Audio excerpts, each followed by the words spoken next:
ඉස්සරහට වතුර වීදුවක් අරගෙන අම්මා ආවා. ඇත්තටම සර්ට අපිට වලට හරියන්න ඕනි. මම නිරූපිකා ආවේ කළුතර ඉඳලා. මම මේක ගැන ගොඩක් හෙව්වා. අවුරුදු 2කට විතර කලින් තමයි මේක ගැන මම හෙව්වේ.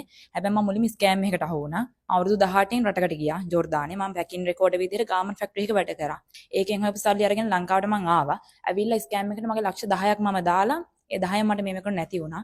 හැබැයි මම දැනගෙන හිටියේ මම මේක කරනවා කියලා හිතාගෙන තමයි ඒ වගේ දෙයකට මම ඇත්තටම ගියේ. මම TikTok එකේ මේක ගැන තවත් සර්ච් කරා. මම ඉච්චර රිස්ක් එකක් ගත්තා නම් මට බැරි වෙන්නේ නැහැ කියලා මට හිතුණා. ඊට පස්සේ මට මේ ආයතන එක දැනගන්න පුළුවන් වුණා. අම්මගෙන් මට ඕන දෙයකට සපෝට් එකක් තියෙනවා. මම මේකට එළියට එනකොට ඉගෙන ගන්න මට ඉස්සරහට වතුර වීදුවක් අරගෙන අම්මා ආවා. ඒ සපෝට් එක මට තියෙනවා අම්මගෙන්. ඇත්තටම සර්ට අපිට වලට හරියන්න ඕනි. සපෝට් ටීම් එක නියමයි. මම රෑ 12ටත් ප්‍රශ්න අහලා උත්තර අරගෙන තියෙනවා. ඇත්තටම මට මං අහන ඕනම වෙලාවක මට සපෝට් එකක් දීලා තියෙනවා. මම ඒකට ගොඩක් තැන්ක් යූ කරනවා. දිනිසු සර්ට සපෝට් ටීම් එකේ මේ හැමෝටම හරියන්න ඕනි කියලා මම ප්‍රාර්ථනා කරනවා. මේකෙන් ගේමක් ගහන්න තමයි නවතින්නේ.